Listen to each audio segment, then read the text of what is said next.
So the next thing that I want to talk through is you've got kind of this idea of how we want metadata to come across on our company page. Now, what are the types of things that we first started to test out to see what works? Because your meme comment, I think many companies just immediately assume that, hey, we want to be Wendy's and we don't have the people to do this or the creative team to do this, so let's just start pumping out memes. And I love memes, I think you love memes, but you can't get by on memes and memes only. Like, there's got to be some balance to it.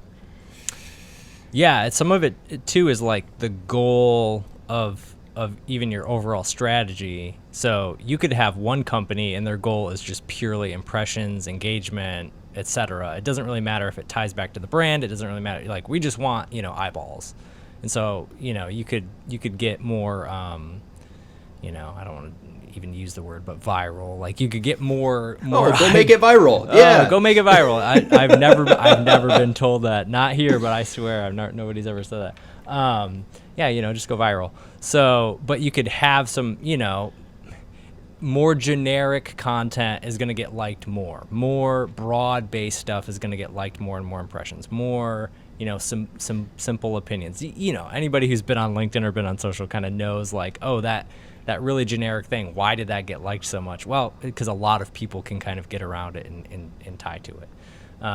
Whereas the other flip side of that, and we try to balance it, is to actually be helpful to the core audience that we're trying to help. So, demand gen marketers who are trying to run better campaigns. That's a niche audience when you even compare it down to the, general B2B marketing.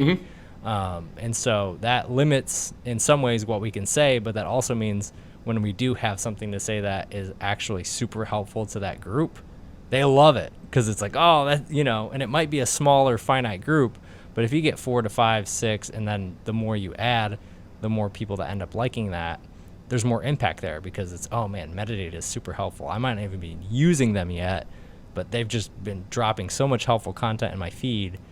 What do they do? Oh, they do that? Oh, they do that? So I got to get on the phone. That's the ultimate goal for me, is like just to drop so much helpful stuff every single day that eventually somebody's going to be like, all right, I got to see what they do.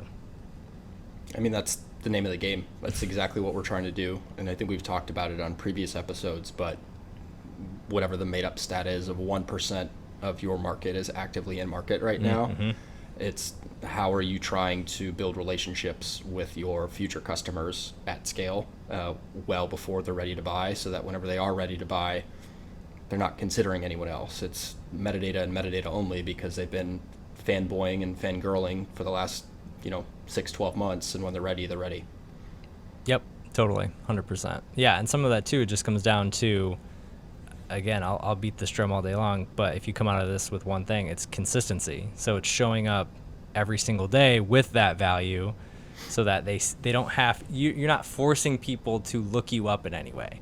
You want to be proactively getting in front of your audience. However, that in this instance we're talking about LinkedIn, but you want to be proactive in getting in front of them where they're at, so that they don't have to think in the morning, I've got my cup of coffee, let's see what metadata's got going on. They just get their cup of coffee and there's metadata. We're already there. So that's kind of the goal.